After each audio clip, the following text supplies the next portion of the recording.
Okay. Episode 6 of It's Always Sunny in Philadelphia has released on the Hulu. And this video is coming out pretty late because I'm meant for it to come out on Friday, but it's probably come out on Saturday. I wanted to film it on Thursday and it would come out on Friday, but I forgot to film it. Then I went back to school shopping, so it's coming out Saturday. This was an episode when the titles were released. It was, I can remember, it was June 5th, 2 months ago. They had revealed all the episode names for It's Always Sunny in Philadelphia. And I was like, overage drinking national concern now. I was like, I'm really excited for that. I want to see what that episode could be like. So, I've been waiting for this. So then when the dog track episode came out and it says coming soon on Hulu, and you can read the description of the episode, the synopsis. You know, I was like, that actress, Trey and Tammy come back. All right. Okay, let's actually get to the episode. So, the episode starts off with the gang just watching people make out for some reason. And this was a clip that they used when on June, in the first week of June, when it's like there's only 2 weeks until season 17. They used a clip where I was like, why are we watching them make out? And that's why, I don't know, I remember watching that clip. I was like, hey, what is that clip from? And it was like 2 weeks from now. It says, 2 weeks, It's Always Sunny in Philadelphia will start airing again.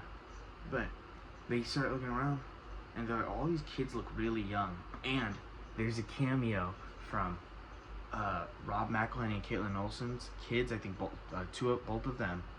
Both of Rob McElhenney and Caitlin Olsen's kids, and then Glenn Howerton's kid. I did like that. The three of them clank beers. And then in the credits it says their names. Second time.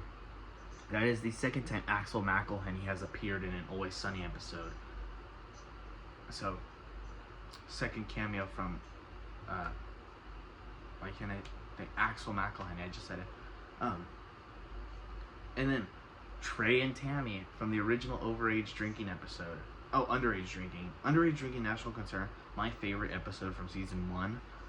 They come in, and it turns out that that's their kid. It's a kid with long hair, and he is Trey Jr. So they don't want him to be with his girlfriend. And they pull him out, and they're like, they look really familiar. They go up to them, and they're like, you also look really familiar. They went to prom together. I don't know if you've seen. You should, if you're watching this and you haven't seen underage drinking a national concern. What are you doing? How? You have to watch. If someone told you to skip the first season of It's Always Sunny, don't. Just don't.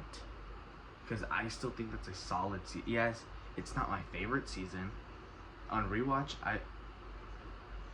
when I rank those episodes, all of the Always Sunny episodes, season 1 episodes never really come out the highest rating. They're always like, all the ratings for those episodes from me go from about 8 to a 7. They're not the greatest, but they're solid episodes. So if you skip the first season to watch It's Always Sunny, you need to go back and watch it. But in that episode, in the original episode, Danny DeVito wasn't there because Danny DeVito comes in season 2 in the episode Charlie Gets Crippled, which is the first episode of season 2. But season 1, I think it's episode 4, maybe even 5. No, I think 5 is Gun Fever. It's one of the. I think it might be the 4th episode. Could be because it's the gang gets. Episode 1 of the show is the gang gets racist and Charlie wants an abortion. Then the 3rd one. What could it be? I'm forgetting an episode. Okay, Charlie wants an abortion. Charlie wants an abortion. The gang gets racist. Charlie has cancer. There's underage drinking. There's a gun fever. Charlie got molested. And what is the other episode title? There's 7 episodes in that season. Gang finds a dead guy. I think underage drinking is the 3rd episode. Might be the 4th. But Danny DeVito wasn't in the show. And so when I had read the plot and I was like, oh, Frank's not gonna be in this episode, I was like, that makes sense, because it's mimicking the first season, which I thought that was really funny. And then Charlie's doing his classic way he did in the first. Oh, this is Trey. This is classic Trey, and this is classic Tammy. She used Dennis to get to Trey, to make Trey jealous, and then Trey used D to make Tammy jealous, and then at the end of underage drinking, they end up making out. Trey and Tammy, they end up making out, and Dennis is like, what? And that was a good episode. That was my favorite episode from season 1. My favorite episode from this season so far is Gang Goes to a Dog Track. I really did like that episode. But,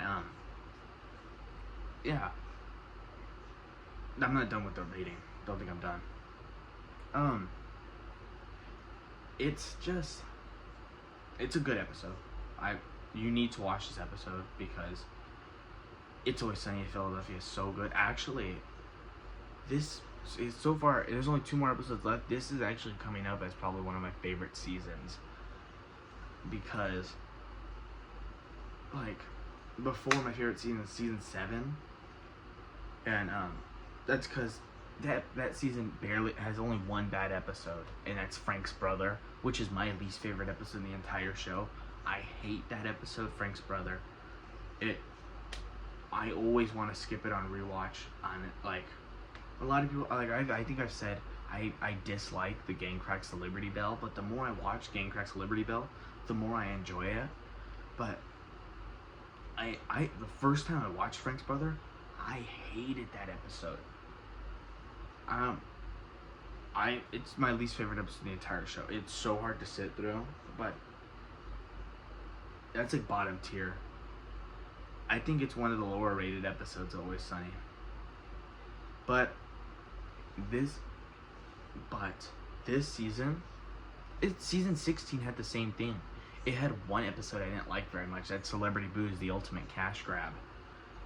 And this season had an episode that I didn't hate. It doesn't have an episode that I hate as an episode that I kind of that's not amazing, and that's the Gang F's Up Abbott Elementary. I am not the biggest fan of that episode. I didn't go over it on my review. I'll go over it when I go over it throughout the whole. I'm gonna redo the whole, go over the whole season after the final episode comes out. I'm gonna rewatch the whole season. Then I'm gonna give my ranking on how it is on rewatch and stuff. But when that episode came out, I remember the next day Superman had released, and before I was just like, oh, I'm gonna rewatch it. I rewatched the Abbott Elementary episode. I was just like, this episode's not that good. It's good, but it's not that great. It would give it like, I gotta say probably like a 6.5. But this episode is, then it gets better. It gets like, I think it's just because they waited so long. It released so long after the Abbott special that all the hype kind of like died down a little bit. Like when in January, when the Abbott episode came out, there was hype for that episode. They were like, yes, Always Sunny's gonna meet Abbott, and the episode comes out, it was good. But then this one, you know, like the hype's kind of died down. If they had released it, like let's say season 17 came out in like March or April, this episode would have been like, or even if it would have released in like March, the episode probably would be enjoyed better. A lot of Always Sunny fans are hate that episode of season 1. I don't hate it. It's just not the best episode. But one thing I will say about that episode, I will say that's good about that episode. I'm gonna try to remember. Oh, the goddamn Fall Out Boy. Sorry, I don't listen to Fall Out Boy. I just thought that was funny. I'm aware of Fall Out Boy. I've never listened to. They had that song, Immortals, a few years ago that was really popular that the radio played all the time. But let's get back to this episode. Charlie's telling Mac, that Frank's missing. He doesn't know where he is, and he's just nowhere to be seen. Takes him to the apartment, and he's like, "Okay, I do this all the time when on the multiple plot lines. We're just gonna focus on the Charlie and Mac one right now, and then after that we'll get to the D and Dennis one. I don't know if you don't want to hear about the Charlie and Frank plotline. I don't know what's gonna end. Normally they'll be like, oh, this is the timestamp for when it's gonna end. I don't know what's gonna end, so I might talk about that for the entire episode, the entire video. So he takes him to the apartment. Sorry, my mom's in the kitchen. It kind of just scared me, cause I hope it's her in the kitchen. I hope it's not a random person. I want a random person to be in my house. But what was I gonna say? Oh, I totally lost my train of thought. So Charlie takes Mac to his apartment, him and Frank's apartment. He's like, "What's one thing missing in here?" Mac's like, "A vacuum." Okay, don't even start with that. He's like, "There's hair everywhere," which I don't. Even after I watched the episode, I don't know where that hair came from. And then Mac's like, I'm going on Mac's side. It's probably one of the hundreds of wild animals living in his apartment. His apartment's disgusting. What's funny is that it got dirtier throughout the season. Season 1, it wasn't, because in season 1, you see his apartment and Charlie has cancer, and it's not that bad. That's messy, but it's not as bad as it is in the later seasons. But so they're just looking around. They're like, he's nowhere to be seen. So like, Mac's like, is this like a detective movie? Like, that has that sexy thrill? I'm like, sexy? You're talking about Frank.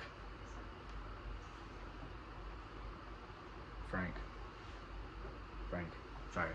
Little People's box behind me. They're over there. The actual Little People's. I like the back of the box. But they go looking. The first person they go to, the greatest side character a show could have, Rickety Cricket, with his dreadlocks, and he's talking in an accent. I'm like, I didn't think they could make Cricket worse. I'm not saying worse as in like he's a bad character, like make him look worse. Like, he was gross in this episode. He's talking about biting off a guy's dick. That was, what? I'm always happy to see Cricket. David Hornsby's a good actor. I know he's a head writer, but it's just, I like David Hornsby. I like Cricket. We need to see more of Cricket. I didn't enjoy A Cricket's Tale, which I think they were like, oh, everybody loves Cricket, so here's a full Cricket episode. They're like, you kind of need the gang too. I don't hate A Cricket's Tale, I just don't like it that much. But what was I gonna say? Oh, he's talking. He's like, yo, and all this. I'm not gonna start talking like how he was talking. He was being racist. It's Cricket. It's crazy to think that man was a priest at one point. But well,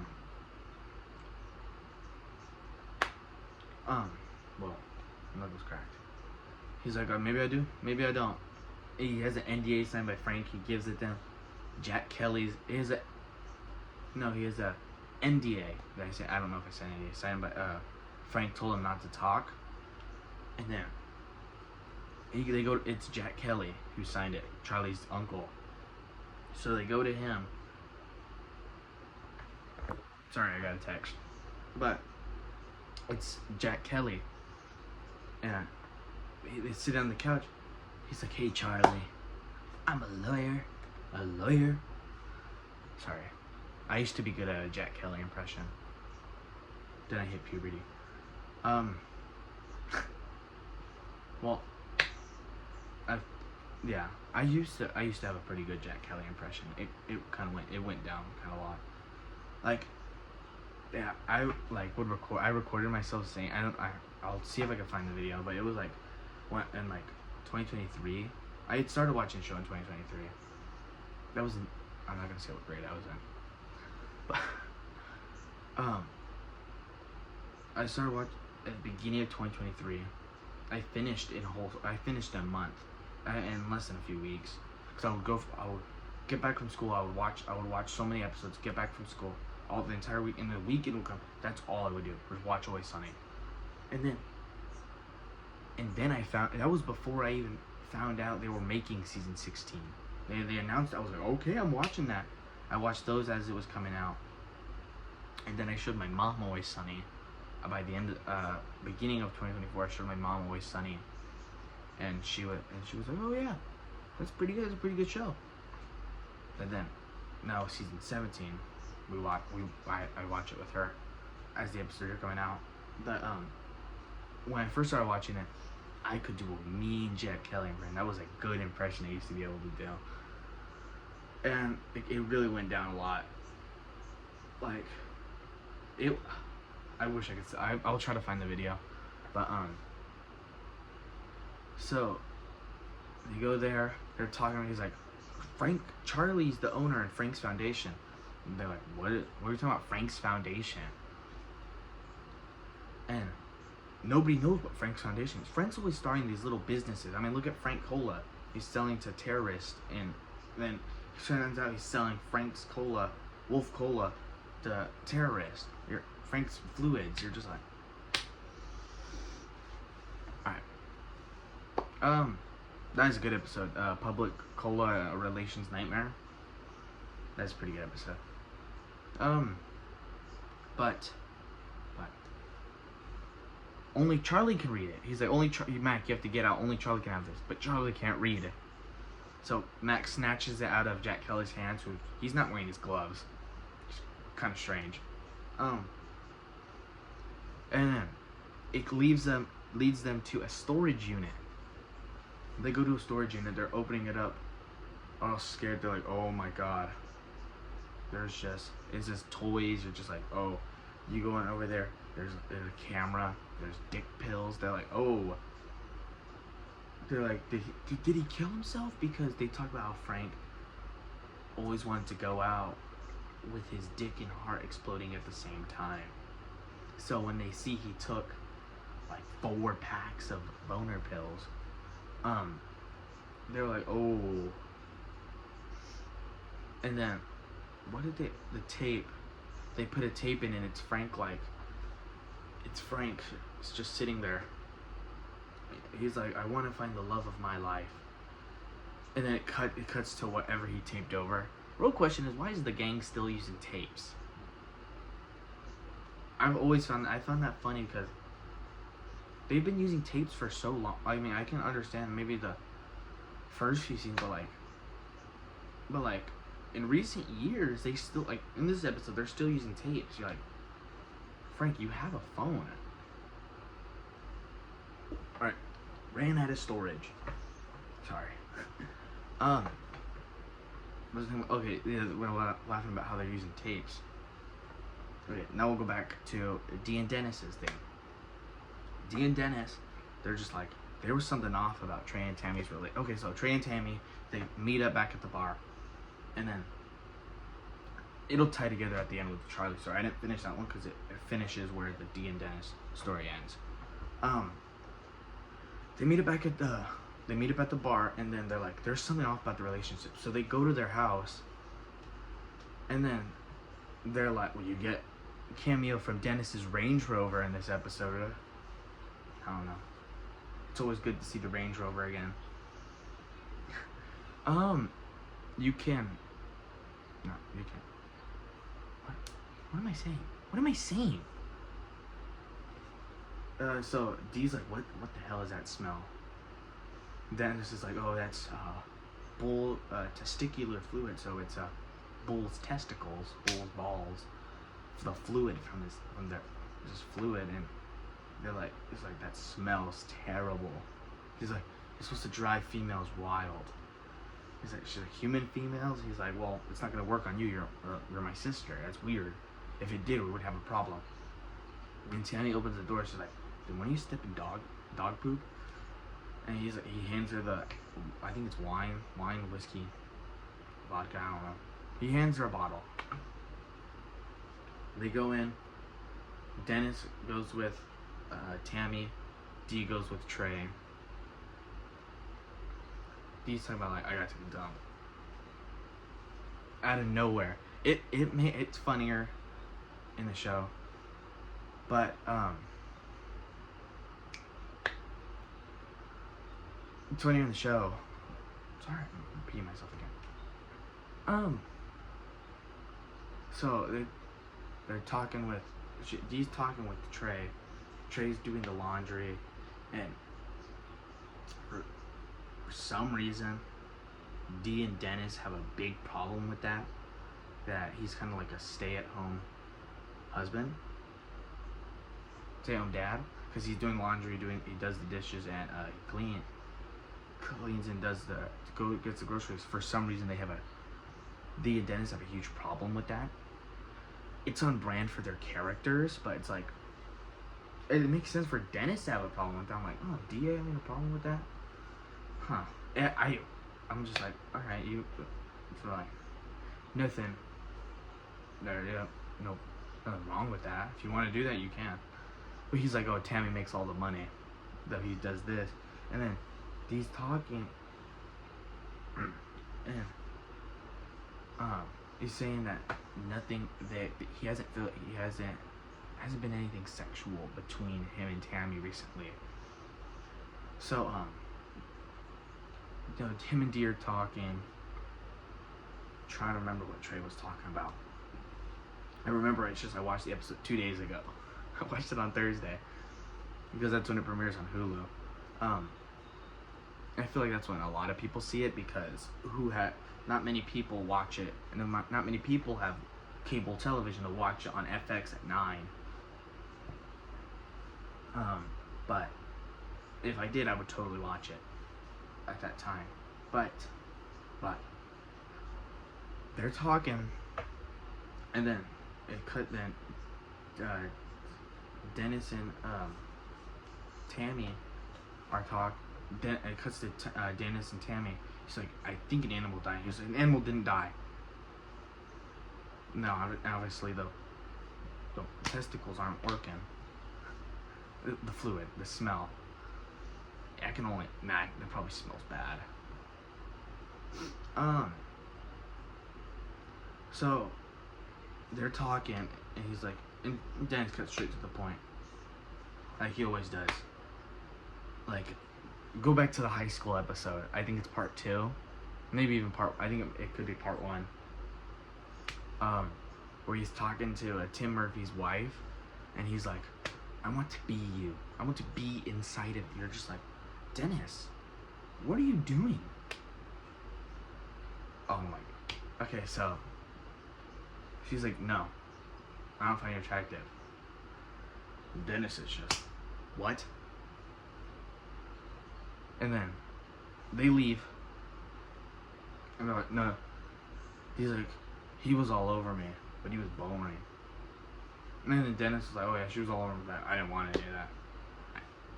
That's along the lines of what they said. And then Dennis like, I gotta take a dump. And it cuts back to, okay, we're gonna go to the end of the episode. They're at the bar, they're chilling. Dennis comes in. I banged Trey Jr.'s girlfriend. He's like, what? I'm like, she's 19. That's why they don't want her with their son. He's like, why would you do that? It reminds me of the Gang Gets New Wheels, one of my favorite Always Sunny episodes, where Dee has sex with that one woman's kids, Frank's study buddy, Aiden. That's his name. I just remembered it. Aiden. Me and Aiden are study buddies. That's what Frank says. So then Dee's like, I'm gonna go sleep with Trey Jr. This is probably like my favorite part. This part was so funny. She goes in, she's, oh, I was really expecting a man. You were just a kid. He's what? Sorry, I was really expecting to see a man. Because, he's still in high school. Real question, how does Dee get in their house? But, he's like, Like, my grandma's older than you. Or my grandma's younger than you. She's like, what? She was like, you were like 40 when my mom was. She was like, me and your mom went to high school together. They didn't. D was our. They're calling them 30 in that first. They're like saying, what's the difference between? She's like, I was 30. What's the difference? She's 10 years. In this episode, they constantly say that they were in their. They were 30 on high school. Tammy went to Dennis to make Trey jealous, but D did go to Trey though. But what was I gonna say? They weren't even 30. I don't even think they were 30. I think they were like 20, maybe 20. Actually, I think Dennis might have been. Caitlin Olsen's older than the not Danny DeVito, but she's older than Rob McElhenney, Charlie Day, and Glenn Hamm. She might have been 30. I think Charlie Day and Rob McElhenney, they were like 28, 29. I think they were late 20s. I think Caitlin Olsen might have been 30. Sorry. But, and she just leaves. She's like, yeah, he was all over me, but I didn't want any. They're doing that again. They're like, it's not a competition. They make everything competition between D and Dennis. Why can't I speak? And then Charlie and Frank, Charlie and Matt come in. And the TV starts playing. They're like, oh. And then they tell D and Dennis that, oh, he killed himself, didn't he? And then the TV comes on. Local Philadelphia hero Frank Reynolds. Remember, the gun fever's still too hot. He's like, I start blasting, bang, bang, bang, when he's on the news and he's eating. And he's the next guy for the golden. I called that at the beginning of the episode. I was like, oh, it's the goal, because the next episode's the game gets ready for prime time, and then the last episode is Golden Bachelor Live. So it's gonna be like, oh, Frank's the new Golden Bachelor, and I'm just gonna call it. I'm calling it right now. Gang gets ready for prime. It's gonna, these last two episodes, it's gonna have like when the Charlie's home alone and the gang wins the Super Bowl. It's gonna have that kind of not like, a lot of people don't like this episode. I'm saying it's gonna be like that, where gang gets ready for prime time is gonna be them watching Frank on the Golden Bachelor. That I'm calling it. It's gonna be Frank on the Golden Bachelor. It's gonna be the gang watching Frank. It's gonna be them living through the experience, like, oh, Frank's on the Golden Bachelor right now. It's gonna be him living through it, them watching it and stuff. And then the last episode, the Golden Bachelor Live, is gonna be Frank's experience. So it's kind of like how when the gang was winning the Super Bowl, and then the next episode was Charlie, or it might have been Charlie, what Charlie was doing, and then it shows what the gang was doing. On the Super Bowl episode, that's what it's gonna do. It's gonna show what the gang was doing, and it'll show what Frank was doing. For next episode, I'm calling it. And if I'm right, you're gonna hear about it in the next episode, next video. So, till next time, I will see you guys next time. Solid episode.